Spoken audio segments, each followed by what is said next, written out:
Hi, today we'll be learning about the labor market. Okay, so we will see how unemployment works like a system with the interconnected forces.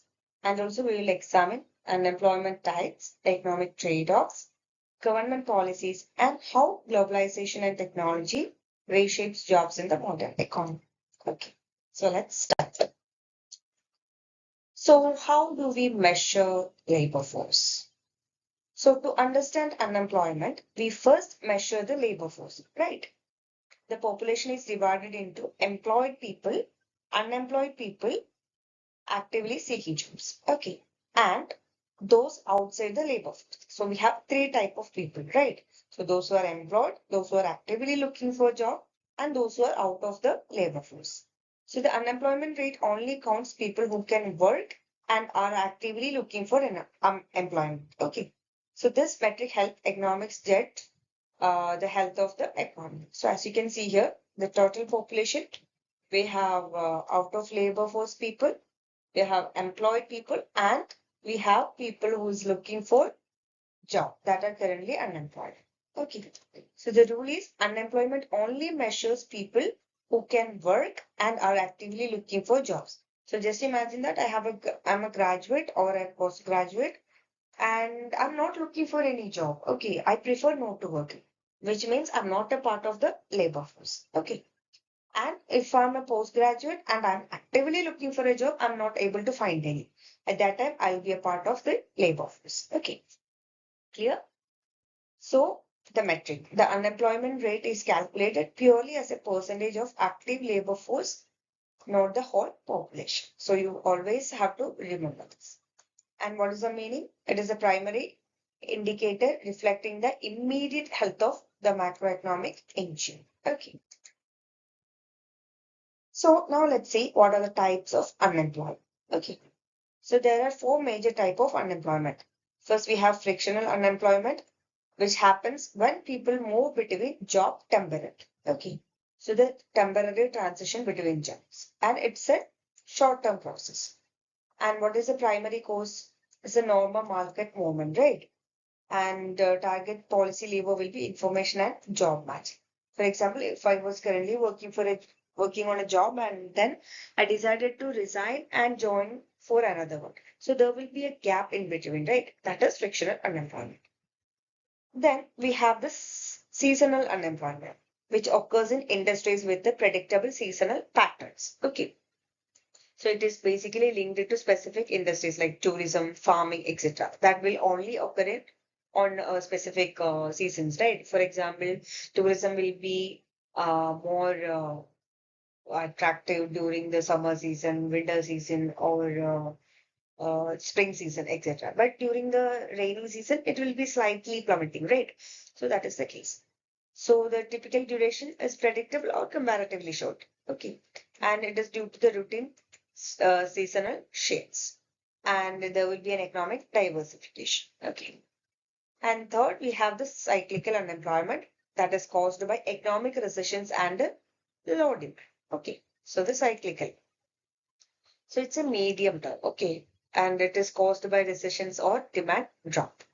And what are the targeted policy? The fiscal policies, monetary policies, etc. Okay. And finally, we have the structural unemployment. What is structural unemployment? This unemployment happens when workers' skills no longer match the market needs. Okay, so different policies solutions are required for each type. So skill mismatch. Okay, for example, I'm an engineering graduate and I don't have any engineering skill needed jobs available, which means I have to stay unemployed for a longer period, right? So it's a long period. So primary cause will be technology and globalization, and we need supply side reforms, including education and all. So we have to provide education based on the jobs available, right? We should be the student should be able to find right after their education. Now let's see the natural rate of unemployment. So do you think the unemployment rate will ever be zero? Like will there be any case like full employment? So even in a healthy economy, unemployment never reaches zero, which means there is no condition that people will be fully employed. It's an utopian concept. Okay.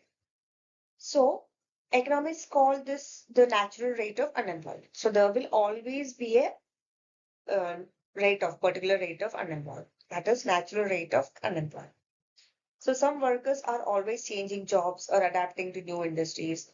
This natural movement is normal too, or reflects the dynamic nature of the labor market. Okay. So there will be some job separation like frictional or structural. So the labor pool, and this is the natural rate of unemployment. Okay. So the combination of frictional and structural unemployment exists natively in any dynamic economy. And the takeaway will be the rate represent normal labor market movement, right? So it is the baseline operating pressure of the economic system. So there will definitely some level of unemployment in the economy, even if the economy is healthy. Now let's see what are the global forces or how they are affecting the labor force. So globalization and technology constantly reshape the labor market, right? Like automation, artificial intelligence, outsourcing, and the global trade. They remove some outdated jobs while also creating new industries and opportunities. So I think you might have learned that due to AI, introduction of AI, many of the technical side uh, people, workers lost their jobs, right? There were many of them got laid off, etc. However, these changes are often created skill mismatches, leaving workers unemployed if they cannot adapt quickly. Okay. So globalization, that is trade and outsourcing, and the technology like automation and AI, that will create some labor market disruptions. Okay. And the jobs remote and outdated roles. Okay. So some outdated roles will be removed. For example, when we have like editing apps or something like that, some editors might lose their jobs like that. And it will be resulting in skill mismatch, right? So there will be an unemployment, and it also creates some jobs, right? So new, for example, when the technology is advanced, we have more jobs like AI technician, right? Coding. So all these are recently created ones, right? So we have both advantages and disadvantages due to this globalization and technological advancements. Okay. Now let's see the temporary job loss or the permanent structural exile. Okay. The long-term unemployment and the hysteresis. So long-term unemployment can create permanent damage, right? A process called the hysteresis. So when workers remain unemployed for too long, their skills decline and the employees may view them as less valuable. This especially affects young workers lacking experience and the older workers facing discrimination. So beyond economic loss, unemployment also increases stress, depression, and poverty. So what is hysteresis? It is a long-term unemployment become permanent as skills decay, making post-recession recovery mathematically hard. Okay. So this is how we can graphically represent them. And why it is social scaring? Youth faces structural lockouts lacking experience. Older workers systemic discrimination. So when there is when a person is unemployed for a longer period, he will forget some of his skills, or he won't be able to adapt to the new environments, right? So youth faces the issues like lack of experience, and for older people, they face discrimination. And then systemic cost will be there beyond lost output. The wedge generates severe mental health issues, right? If you don't have a proper job and you do have a lot of financial crises, there will be more than enough stress, depression, anxiety, etc. Right? Along with that, there will be poverty as well. Okay. Then we have the Okun's law. What is Okun's law? So Okun's law explains that the relationship between unemployment and economic output. So what does it mentions? The relationship between unemployment and the economic growth output. So when unemployment raised by 1%, when unemployment raised by 1%, GDP tends to fall by about 2%. Okay, so the growth will reduced by 2%. So this inverse relationship help governments and economists predict how labor market changes affect national production and economic performance. So Okun says that whenever unemployment increases by 1%, the growth, that is the GDP, decreases by 2%. So what is the mechanism? Higher the unemployment mechanically restricts production and the GDP, right? It is a strict observable inverse relationship. And what is the ratio we mentioned? 1% increase in the unemployment will result in a 2% turn down in GDP. And how it functions? This fixed the ratio allows government and central bank to precisely predict economic performance based on labor matrices. So we can predict the outcome early and we can take some corrective measures. So now we have to learn about the corrective measures. How do government intervene? Okay. So government uses three major policy approaches to reduce unemployment. We have monetary policy that changes interest rate and money supply to influence spending. Then we have the fiscal policy, increasing government spending or adjust taxes to stimulate demand. And thirdly, we have supply side policies, which focuses on education, training, and reforms that improve workers' skills and productivity over the long term. Okay. So we have monetary policy, we have fiscal policy, we have supply side policy, etc. So monetary policy will be adjusting the money supply and interest rate used by central banks, right, to heat up or cool down the immediate economic engine. Then we have the fiscal policy, and what are the tools here? Government spending and the taxes. So it is used by government to artificially inject demand during cyclical downturns. And what is the supply side policy? Education and training reforms.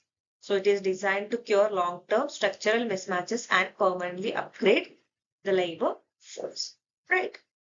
So they will be using it all together or alternatively, etc., based on the economic situation. Okay. So now we are going to check the relationship between inflation and unemployment. Okay. So we know that the Phillips curve, right? The Phillips curve show the macroeconomic trade of driving unemployment down mechanically forces upward the pressure on inflation. So it means that whenever the government is trying to reduce the unemployment, it will increase the inflation. Okay. So for example, check this graph.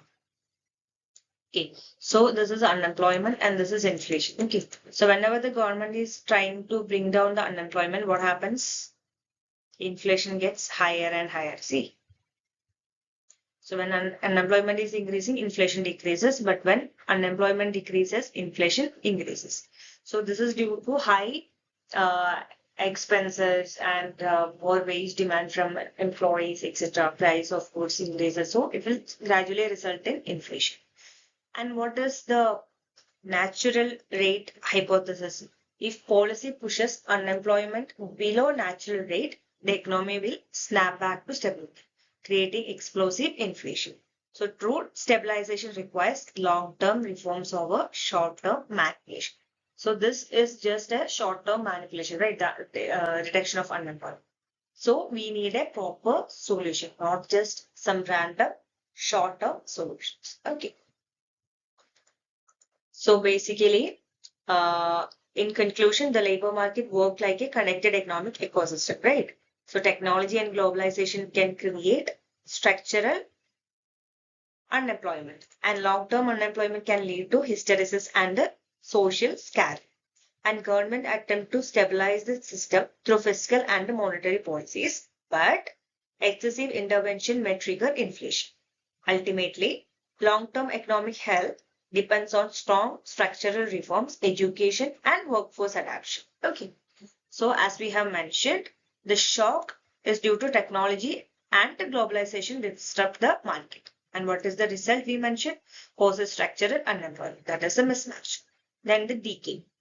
Left untreated skills decay leading to hysteresis. And it creates a social scare. And the drag, this mechanically reduces GDP through Okun's law. Then we have the government intervention forces government to policy to trigger fiscal or monetary stimulus. And the trade-off, aggressive short-term intervention spikes inflation via the Phillips curve, right? So what we need? We need a sustained economic health that relies on targeted supply side structural reform, not any cyclical monetary manipulation. Okay, so I hope it is clear for you. Thanks for watching.